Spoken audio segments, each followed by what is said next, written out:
Destiny 2 Law, Season of the Worthy, Legacy, Part 2, Contingency, En route, Uranus Kaelas Station, Outer Band, Location inconclusive. I was able to pull some data from those exo samples. Jinju perches on the cockpit dashboard. 2 tech mites crawl over her shell.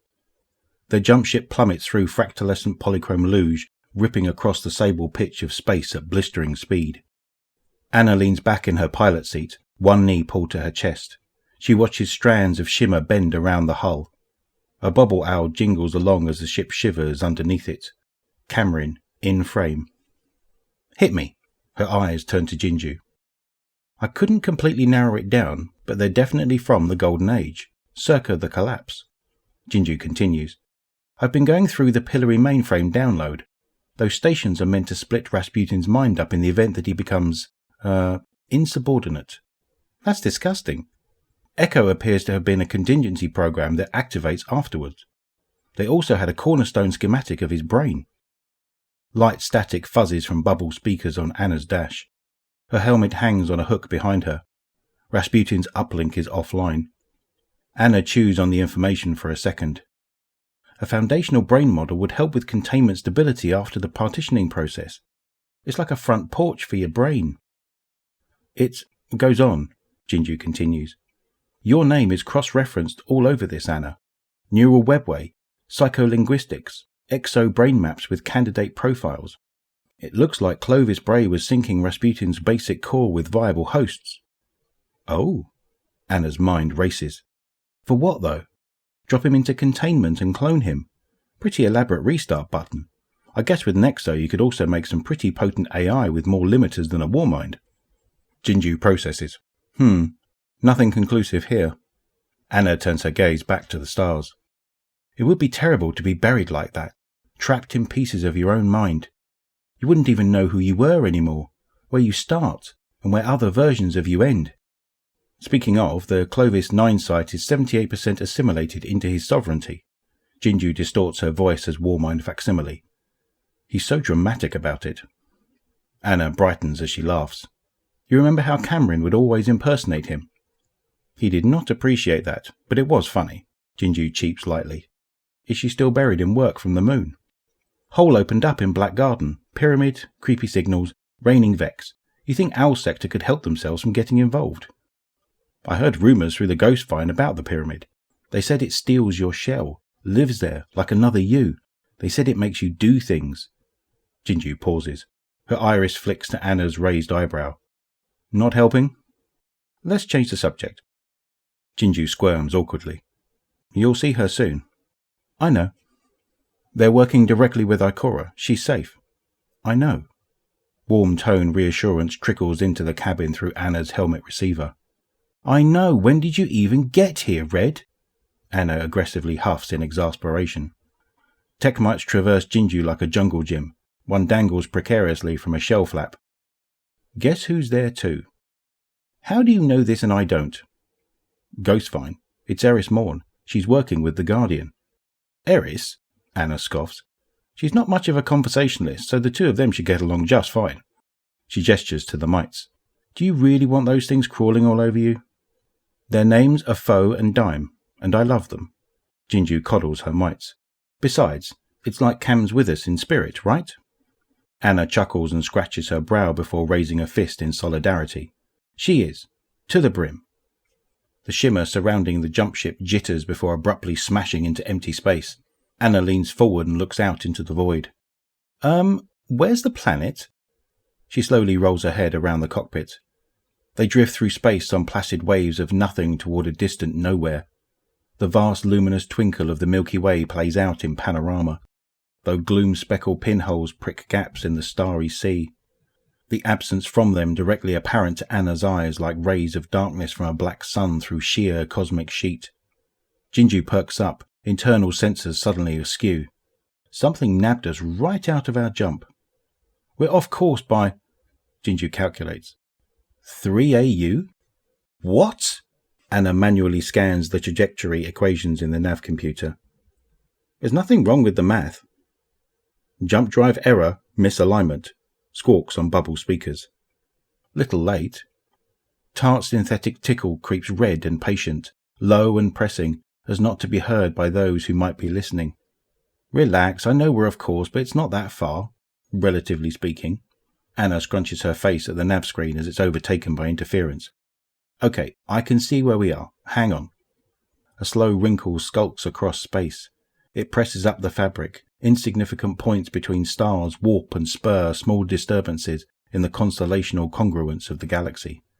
From afar, it is nothing, a flutter of wings in wind. It's dark out here. Jinju's voice is distant as she peers outside. Beyond the canopy an expanse without horizon. That's when the stars shine brightest, Jinju. Find a constellation for me so we can get our bearings. Gravitational wave anomaly detected. Jump realignment required. Way ahead of you, ship. Anna checks jump vectors and flicks through alignment procedures. Mav thrusters sputter to orient the ship towards Sol. Anna test cycles the jump drive. It revs and then chokes before locking. Gravitational wave anomaly detected. Jump hazard. Location inconclusive. Clear hazard. Okay, that's not a comforting thing to hear. Anna deploys a sensory buoy from the ship. Rasputin stings and pricks red iron. Steady pressure with localized insistence. Feels strange. Jinju is distant. We should go. Anna initiates recalibrations on the jump drive's positioning solution. There's definitely some weird space out there. Gravitational wave anomaly detected.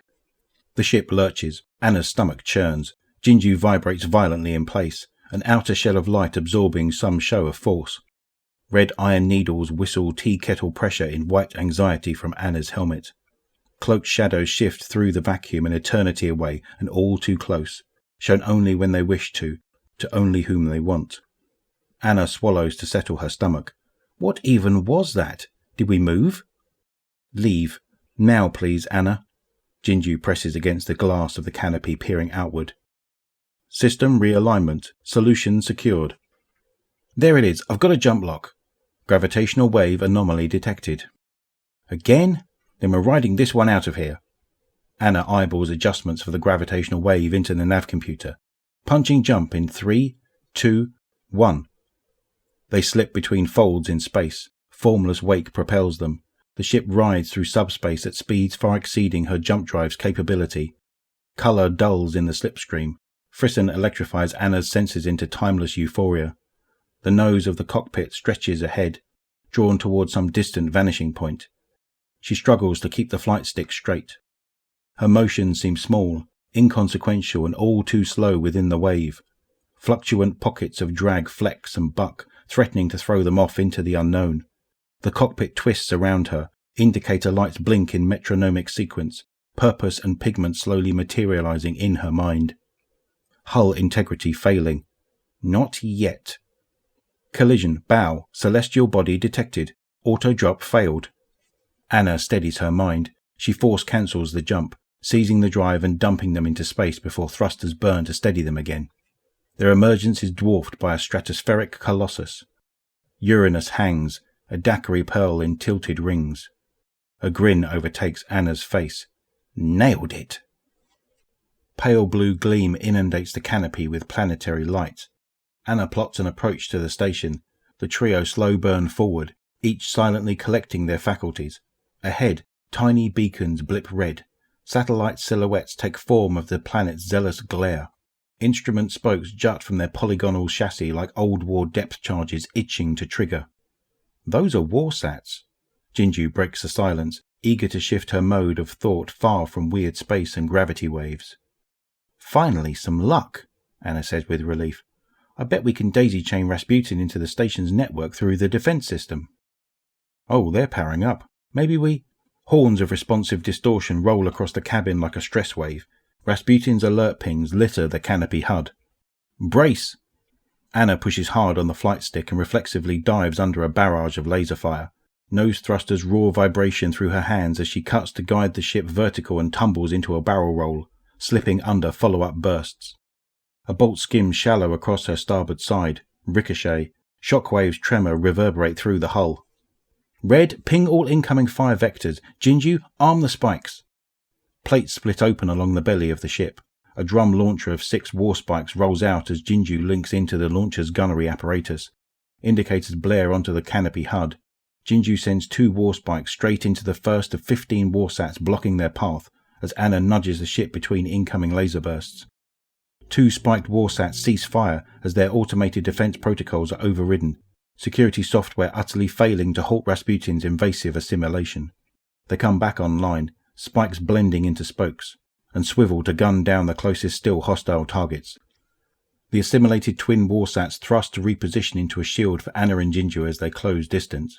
Crimson flare shines around the warsat shield as lasers chisel into them. Anna watches HUD pings for an opening between incoming bursts. She finds half a moment and burns hard on the main engine, then toggles full power to maneuvering thrusters to sling the ship under Rasputin's shield and open a lane for Jinju. Jinju unleashes 4 more spikes. They strike true. Rasputin spreads digital plague through the warsat's frameworks with each skewering hit. He demands subservience.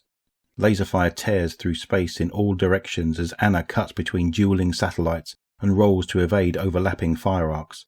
Concussive shockwaves rattle the ship as defiant warsats explode or fail one by one until the firing stops.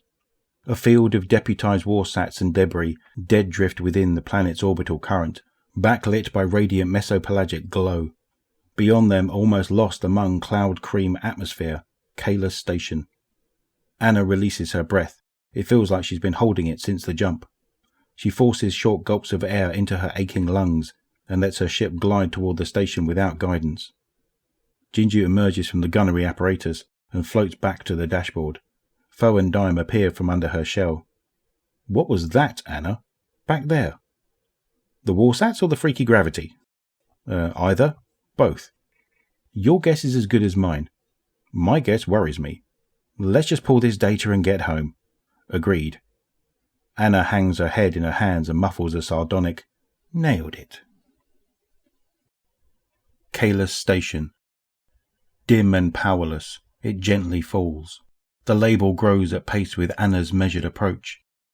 Rasputin's cohort of warsats encircle her in a defensive phalanx.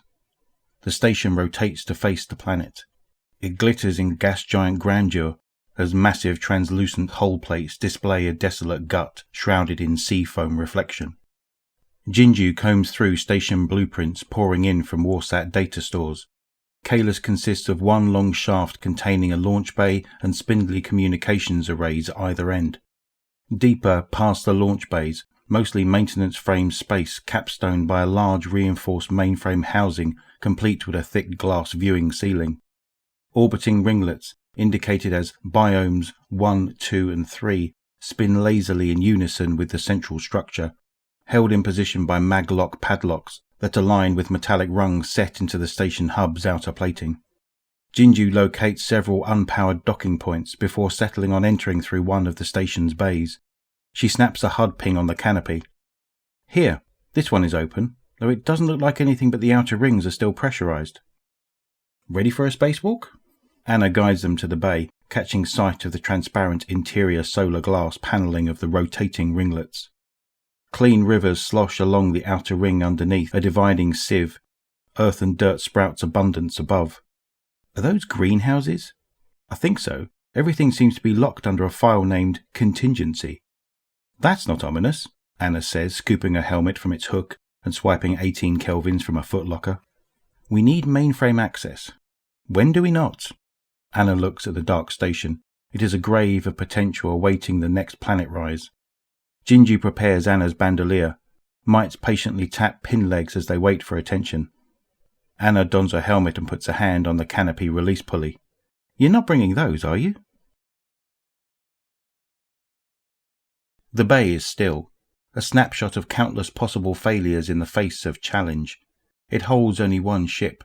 The bulbous craft lay broken, dropped from its support brackets in denial of an attempted launch.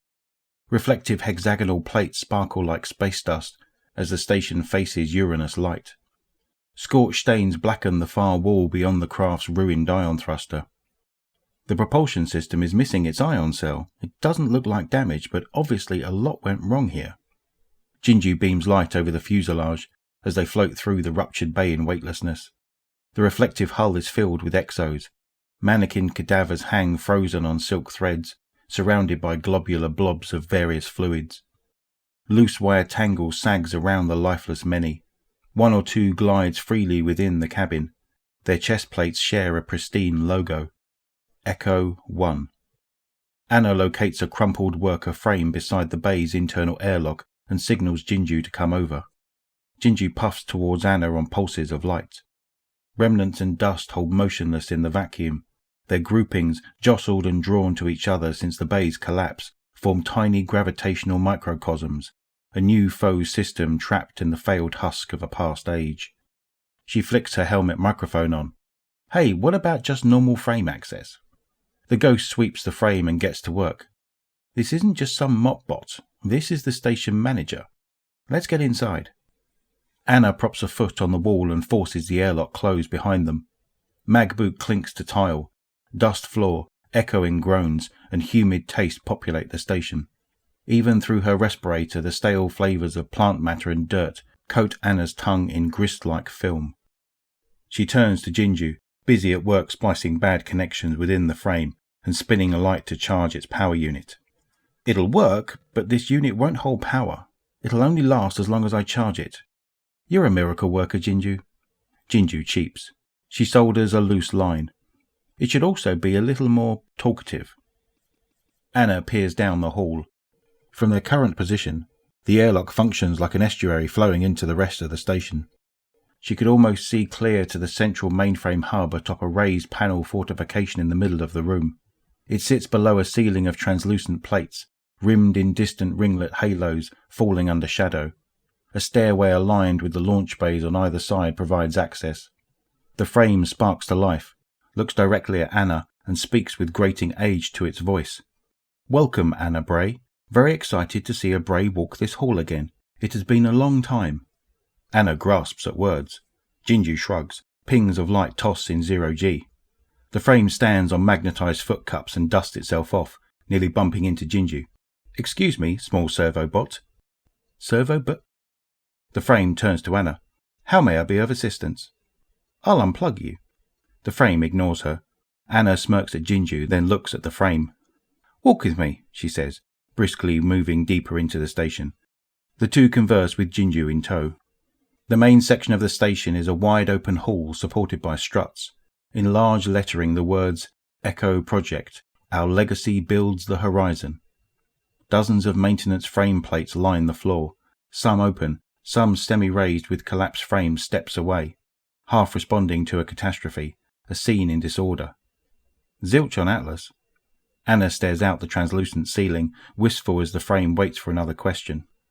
So those crops in the rings are food supplies for a colony mission?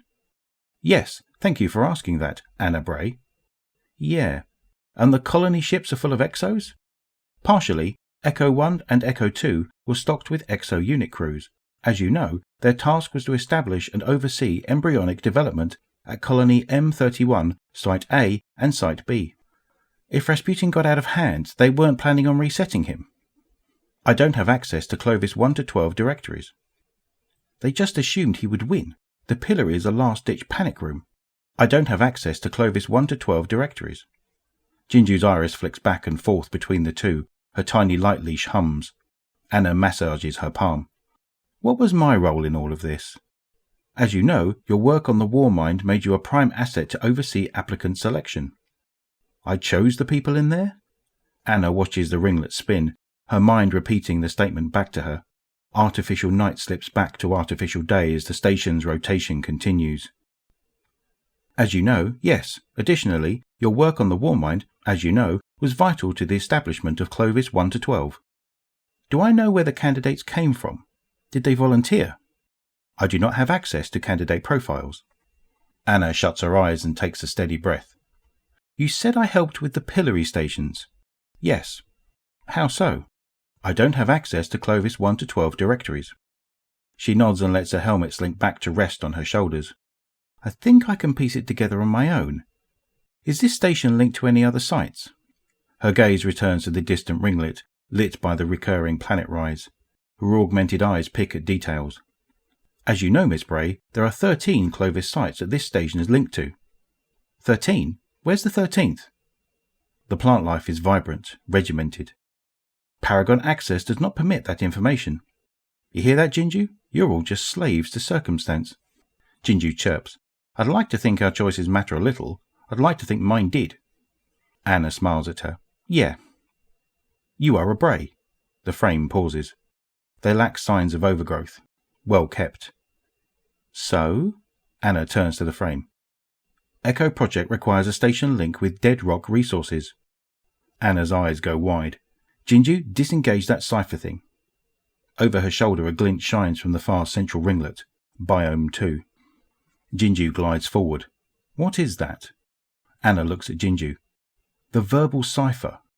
She pauses and traces Jinju's eyeline to face Uranus. Anna's eyes adjust to sieve out the glaring brightness. What's what? She puts her hand to her visor and squints. An ion lance threads the station from the distant ringlet. It pierces Anna's chest clean through. Brick-stained atmosphere hisses out of her suit, searing on smouldering fabric fringe. Jinju's iris widens with confused shock. Howling storm slams salt-coarse keys and Anna's helmet. End. Acrimony. Echo 1, Kaelas Station, collapse. Dead rock seizure in action. Station manager initiate manual override in Echo 1 launch bay. Alert. This station is experiencing power fluctuations. Emergency power will run until... Echo 0. He awakens alone. A fluke. Others hang around him, but they remain in the dream. Electrical surge prickles through his entire body. A screen in front of his face begins playing a recording complete with visual aid. Welcome to Echo 1. Before your departure, you should have been briefed by a station warden. If you don't recall your station warden, please alert your crew captain. Now then, my name is Anna Bray, and you're one of the lucky few who's been selected for the Echo Project. The future of humanity rests on your shoulder. The recording is interrupted as emergency sirens blare through the station. Station hazards, gravitational anomaly, sterile neutrino bursts. Please remain calm. Override broadcast via Echo Link, Pillory Sublock RR, Skyshock Alert, transient near extrasolar event. Power failures rack the station in rolling thunder. The Exo slumps, lifeless until its next reset. Echo 7.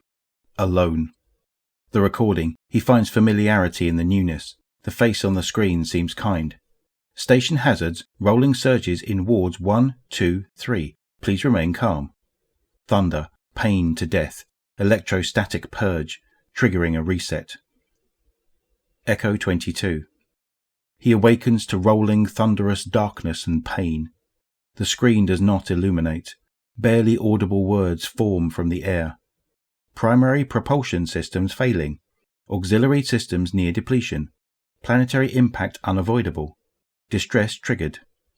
Meaningless. He struggles against chains. Eons pass. His bonds will not break. His mind fragments and corrupts. He wishes he could bleed. He wishes he could die. He wonders where the wardens are. Echo 41. Short lives of confusion and pain. He grasps at falling in every direction. There is nothing to grip. Echo 89. Thunder again. Echo 173. And again. Echo 390. Until one day he hangs in the futile passage of time.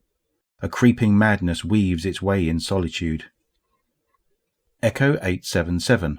Thunder, thunder, thunder. The warden speaks for the first time in many storms. Her twisted promises are fresh to his ear. When we return, etched in mind. Wake and sleep, struggle, dream and awake, struggle, endless, innumerable, stillbirths, tomb spasms, thunderous pain, sweet death. Echo 2625. Thunder, one final time. The storm gives life, but never came to take. He slips from rot shackles, worn with age. Weary they snap at slightest motion. Untold rotations pass without movement. Freedom? He matures questions. A hunger wells up within him. He travels the station, from Tomb Bay to the mine shell, to the sealed space. in dark and in light. The mind shell teaches him the new roads, teaches him the majesty of the rings, teaches him the key. He walks the rings. He tends to his little freedoms. He cultivates. He grows. He does, unknowingly, as he was meant to do. The mind shell tells him of the bridge, tells him of his ancestors, speaks of the echo link. The knowledge does not leave his thoughts. He seeks a meaning beyond routine. The tomb bay kept secrets. He had not returned since he walked the rings. He is now a shallow sepulchre. Brothers and sisters dreaming, never to wake as he had. He digs treasures from their graves, digs knowledge from the prison's many minds, picks lies from the bones of truth. He drinks the memories of echoes past. He finds the prison's purpose, a bridge's end. If he holds this end, perhaps the wardens hold the other. The many minds, the liar's words, takers, they would know of his escape. The wardens would come to take with fresh shackles. He prepares. He learns from the warden's alchemy. He digs through the carcass of his once mighty tomb. From hollow basin, he seizes starlight power to wield from afar. From its flesh adorns himself with a cloak of lies to fool. He armours his soul against the thunder that kills. He opens the bridge at his end and waits. Echo 2625, present day. He walks the ring when she arrives. The warden rides in with finality and judgment, a red light storm at her back. She had followed the bridge as he had hoped. She leads many shells, but only one descends with her. She brings with her the thunder, and he fears its wicked spark. He places trust in his plated frame. He watches her trespass in the tomb bay, sees her defile the mine shell's grand hall. The wardens reap what has been sown. As wardens always do, she comes to collect him. He raises his starlight, but a warden is not so easily slain, and she has many allies. End. Descendant. Kaelas Station, orbit Uranus. She is submerged. Light sways just above a tense surface. Something far below stirs. The light brightens the blind. Rasputin weeps a terrible cacophony of anguish. Anna gasps for breath. Her head swims in effort. Hypoxemia B/O 73%. Hold still, your suit is leaking. Jinju quickens light into Anna's punctured suit, her iris jittering from spot to spot as oxygen spurts around her in foggy clouds. Anna shakes dizziness out of her head. A smouldering frame is sprawled a few meters away. She droops flat to a support beam that runs up to the maintenance office. I got shot. Derealization doubles back. I got shot? Anna pats her chest and stiffens. She draws in shallow breath. Jinju, did you see where it came from? Central ring. I dragged you into cover. Stop moving so much. Anna peeks around the strut. An ion thread zips by and stings her helmet. Rasputin obliterates every square inch of ringlet within 10 meters of the ion beam's origin in response. Sections of the central ringlet combust and explode under heavy bombardment. The ring buckles, splitting along the seams and splaying out into space. Magnetic anchors fail as the halo fractures and splits away from the station's central architecture. Fragments rush away toward the planet. Kaelas ruin falls to Uranus in lingering prolicidal consummation. Rasputin, stop! Laserfire halts immediately. You're gonna sink the whole station. Tense finger waits on hair trigger. Anna works her starving lungs. Hypoxemia B/O 67%. Anna, you need to stop breathing so much. Jinju bobs with Anna's head and quickly reseals her visor. Can't hold still. Anna shakily stands and points up at the dislodged ringlet spinning above her. Bad angle.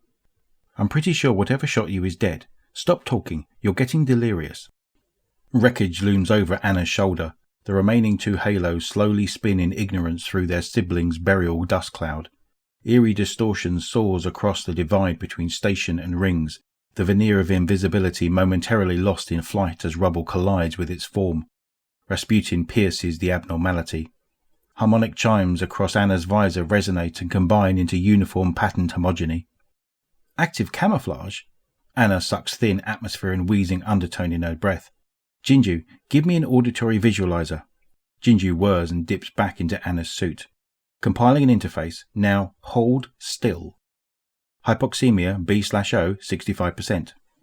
A ceiling panel 20 meters from Anna erupts in brittle plastic shards that glisten and spin like tiny neutron stars, catching the last of Uranus light as the station begins to turn dark. Amorphous form thuds into the floor, shattering tiles in a plume of dust that stretches up into a spire before slowly holding in place. The form tumbles to a stop. It stands between her and the open launch bay, and slings a kit-bashed iron caster aside, depleted. Hexagonal patterns stutter to blend with the station interior as the room rolls into tenebrous obscurity. For an instant, an exo takes form, and then nothing as its cloaking shroud flashes and re-engages in the dark. Anna doesn't wait. She rushes heavy clunking boots up the stairs to the mainframe. A rhythmic tremors beat through her heart. Jinju deactivates the switch on Anna's mag boots and hurls her through the door with a forceful pulse of light. She speeds in behind Anna, finishing her suit with light stitch as Anna slams the door shut. Anna, hang in there. Jinju orients Anna and reactivates her mag boots. Anna's feet clomp to the floor. She hangs from them, a loose timber bending in the wind. Jinju finishes her patch job. New fabric seals air tight. You're good, you're good. Don't pass out, your suit is reoxygenating. Hypoxemia B/O 59%. Stabilizing. The words are intensely bright on her visor against the darkening room. Auditory overlay complete. Check your visor. Jinju's voice focuses her. I just need a minute. Anna speaks between gulps of air. An unsteady hand draws 18 kelvins. The mainframe room orients around her more clearly with each breath. It is stark. A large lone desk of singular oak commands the center of the room. A console screen, dead, is embedded in the surface. Rasputin drops positional estimation pings into her HUD in an attempt to track her assailant. She steps backward, away from the door she had entered through, and toward the opposing stairway's door. Her eyes pick up faint quivers from outside. Indirect. Resonant white noise pings like interference on her visor. She focuses on each occurrence, looking for a note out of rhythm. Behind. She spins as the exo crashes through the secondary entrance at her back. The door snaps from its hinges in a torrent of dust and rackets Jinju into glass. Jinju! Anna loses track of her attacker momentarily in the darkness before it pushes off from a hard surface, triggering her visor. She spits off rounds from 18 kelvins. Some find their mark, puncturing the camouflage shroud and revealing her adversary before impotently fizzling on the exo's outer shell. It covers the gap with surprising speed and catches her gun hand. Anna charges an arc round. Tiny bolts reach across to the exo's metal skull in vain as it scorches ceiling. Bones pop in her fingers and wrist. Hypoxemia B/O 68%. Stabilizing. The exo flattens its other hand and stabs toward her stomach. Die, Warden. Adrenal instinct floods Anna's body. She stops it. They lock. Anna's vision blurs. She gasps for breath. Muscles quiver in her arms, desperate for oxygen. A spark cinders in her. Get off her! Jinju zips toward the exo and paddles foe and dime onto it with a flick of her shell. The mites crawl under the exo's exterior plating and sends shock-sting bites through its systems, seizing its joints for a few precious seconds. Jinju rushes to Anna's side. The ghost deconstructs itself. Orbital shell bits swirl around a core of coalescing light. She fills the room like a brilliant star, overcharging her wayward guardian. Anna's crushed bones reforge. Light fills her eyes. Her grip, still holding against the seizing exo's bladed thrust, liquefies its plated hand to scrap. A glorious crown of solar flame erupts from her visor, and she cracks her forehead into the exo's face. It reels, tufts of flame extinguish in the vacuum. Anna kicks away. Solar might engulfs 18 kelvins. Anna hammers off 2 rounds of celestial annihilation. They melt straight through the exo, puncture the station plating, and scream through space for light years. The exo slumps, a molten heap. It draws breath. Resilient? Anna drops to her knee, barrel trained on the exo's head. She takes a full breath. The exo's eyes are unflinchingly locked to her. It refuses to die. It points to Anna's badge with its still blistering hand. Bray, Warden. She says the only thing she can think to say. Who were you? It hesitates. Echoes. Her head droops. How many did you live? She looks to find his number designation, but it is missing. It looks past her as Uranus light once again trickles through the station. Echoes grow. Wardens keep. What did I do to them? Anna stares at Echo's husk. The faint glow of the desk-lit console screen greys out her face behind her visor. She sits dead still in rotation. She could stare forever, if she only had enough time. Jinju nudges her shoulder. I've got the mainframe data. Anna is devoid of thought at the mainframe access console. She watches as Uranus comes back into view over and over again. It dominates the station's viewing port. She maps the movement of the clouds along the surface, but only ever on the surface, and sees how they differ from the previous iteration on their last spin. She wonders if they are different underneath. Stable major chords strum in Anna's helmet, getting caught in the cracked visor glass. She finally speaks, decisive. Dislodge the other ringlet paddocks. Warsats can tow them back to the tower. Skim the shadow networks for anything else they can use. Get some good from this. Anna, the Warsats could haul this whole station as long as we do it soon. Kaelas rotates away into shadow once again, and the planet's sheen fades from sight. Anna clicks a spring-loaded slot on the desk. It snaps to, bearing a placard of ownership. Clovis Bray. Anna stands, steady. It's okay to let some things be forgotten. End.